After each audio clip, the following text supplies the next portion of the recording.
জানিয়ে দিব আজকের বাংলার চাঞ্চল্যকর সংবাদ। শুরুতেই সংবাদ শিরোনাম। তারেকের হাত ধরে দেশে ফেরার জল্পনা কল্পনা। শেখ হাসিনার কি ঘটতে চলেছে বাংলাদেশে, থাকছে প্রতিবেদনে। মোহাম্মদপুরে আওয়ামী লীগের মিছিল থেকে যুবলীগ সদস্য গ্রেপ্তার, থাকছে প্রতিবেদনে।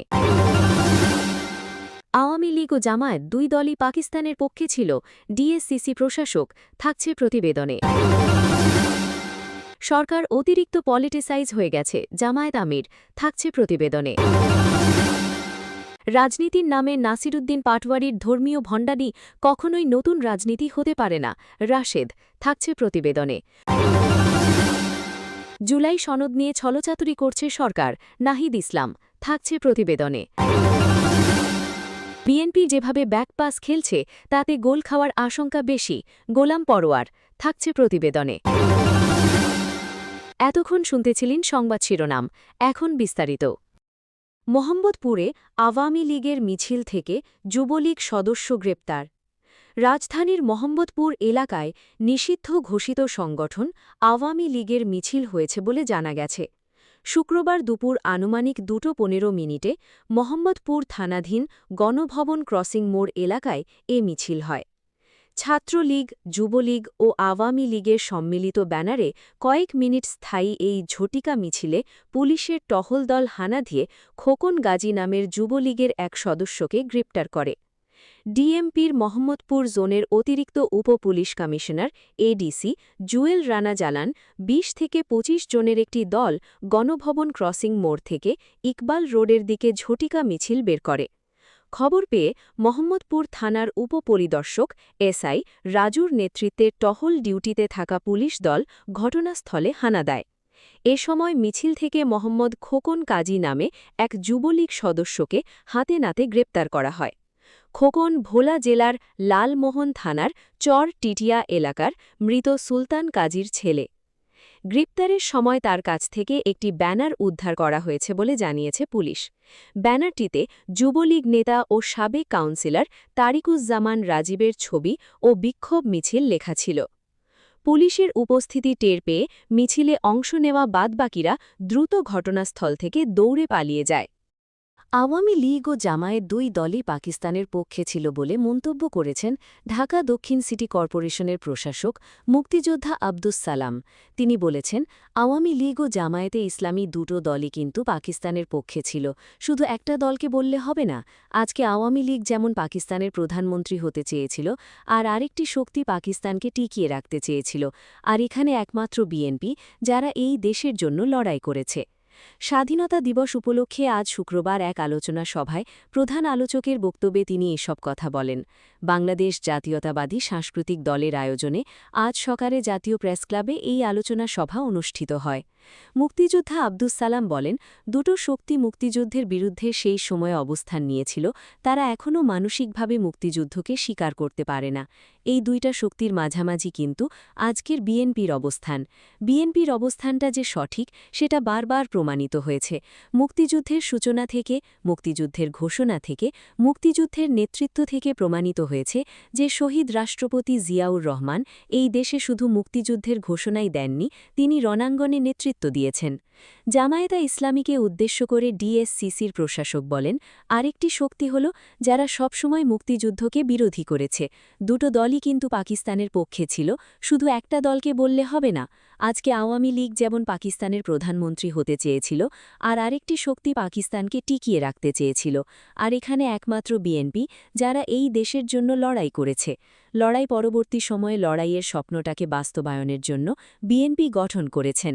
কাজেই জনগণকে বুঝতে হবে, জনগণ সেটা বুঝে বলেই বারবার কিন্তু জনগণ যখনই সুযোগ পেয়েছে তারা বিএনপির পক্ষে রায় দিয়েছে। এটা কিন্তু চিরসত্য কথা। শহীদ জিয়ার পক্ষে রায় দিয়েছে। সরকার অতিরিক্ত পলিটিসাইজ হয়ে গেছে, জামায়াত আমির।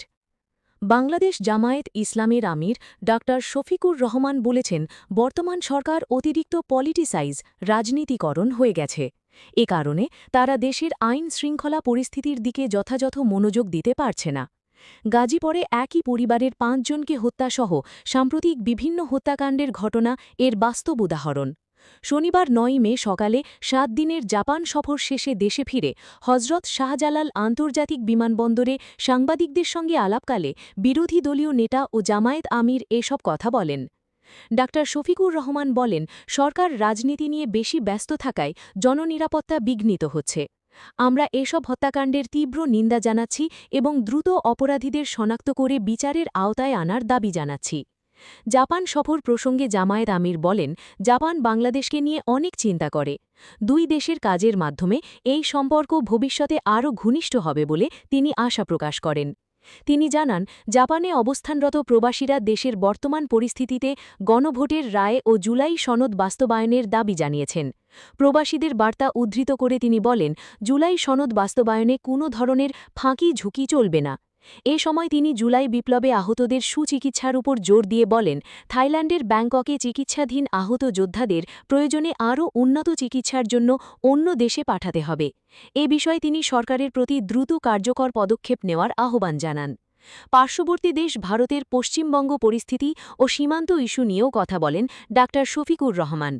তিনি বলেন, পশ্চিমবঙ্গে বিজেপির ক্ষমতায় আসার বিষয়টি আমরা পর্যবেক্ষণ করছি, তবে চাই নিরীহ মানুষের ওপর যেন জুলুম করা না হয়। বিশেষ কোনো ধর্মকে টার্গেট করে অত্যাচার না করতে আমরা ভারত সরকারকে অনুরোধ জানাচ্ছি। একই সঙ্গে সীমান্তে পুশিন চেষ্টা বিষয়েও গভীর পর্যবেক্ষণ চালানো হচ্ছে বলে তিনি উল্লেখ করেন। সকালবেলা বিমানবন্দরে পৌঁছালে জামায়াতে ইসলামীর কেন্দ্রীয় ও মহানগর পর্যায়ের বিভিন্ন স্তরের নেতাকর্মীরা ডা শফিকুর রহমানকে স্বাগত জানান। রাজনীতির নামে নাসির উদ্দিন পাটোয়ারির ধর্মীয় ভণ্ডামি কখনোই নতুন রাজনীতি হতে পারে না, বলেছেন বিএনপি নেতা রাশেদ খান। তিনি অভিযোগ করেছেন, রাজনীতির নামে ধর্মীয় আবেগ ও শহীদদের স্মৃতিকে ব্যবহার করে রাজনৈতিক ফায়দা লোটার চেষ্টা করছে এনসিপি।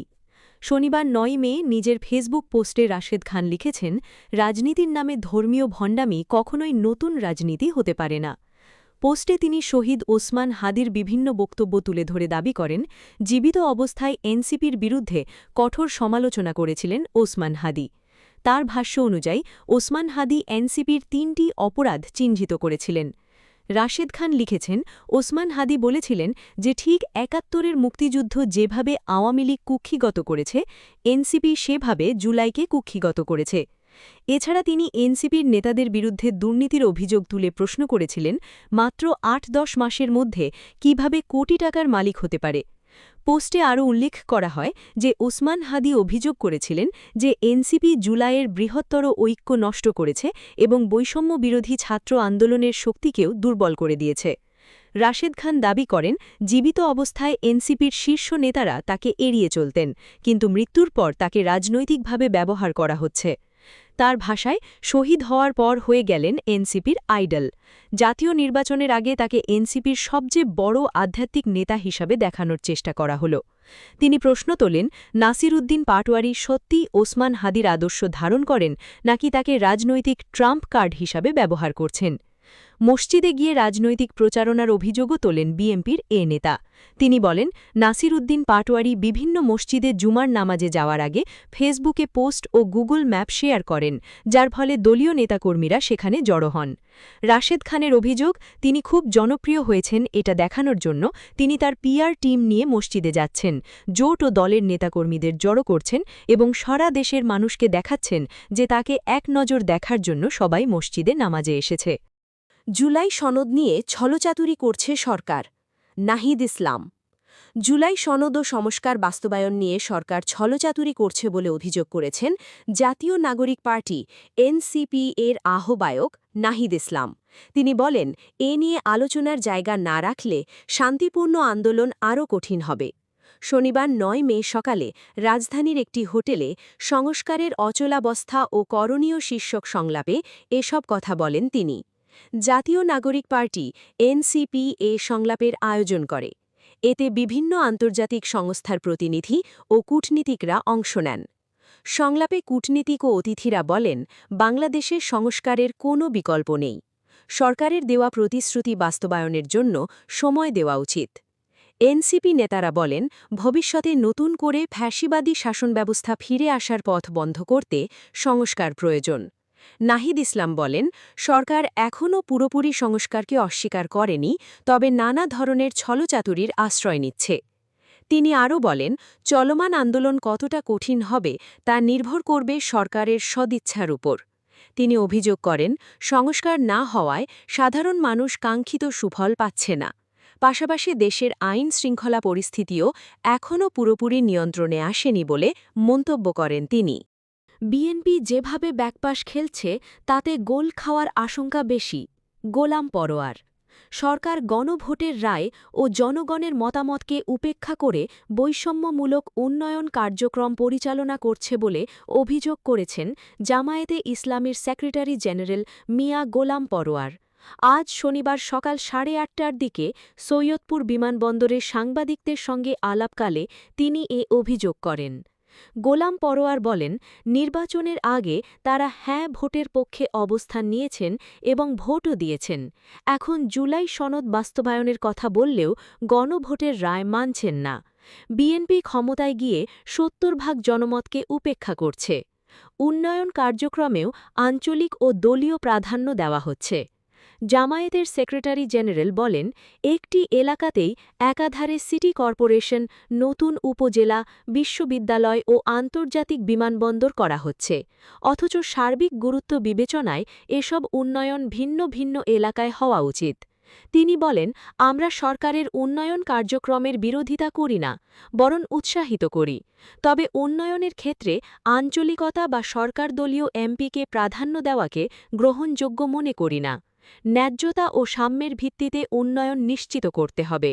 সৈয়দপুর বিমানবন্দরকে আন্তর্জাতিক বিমানবন্দরে উন্নীত করার দাবি জানিয়ে জামায়াতের এই নেতা বলেন, সৈয়দপুর অত্যন্ত গুরুত্বপূর্ণ স্থান। এটি আন্তর্জাতিক বিমানবন্দর হলে উত্তরাঞ্চলের আর্থসামাজিক উন্নয়নে গুরুত্বপূর্ণ ভূমিকা রাখবে। বৃহত্তর রংপুর দিনাজপুর অঞ্চলের মানুষের দীর্ঘদিনের দাবি এটি। তিনি বলেন, জনগণের ন্যায্য দাবিগুলো উপেক্ষা করা কখনোই কল্যাণকর নয়। বিএনপি যেভাবে জনস্বার্থের বিষয়গুলোতে ব্যাকপাশ খেলছে তাতে উল্টো গোল খাওয়ার আশঙ্কা তৈরি হয়েছে। এটি শুধু বিএনপির জন্য নয়, দেশের জন্যও ক্ষতিকর হতে পারে।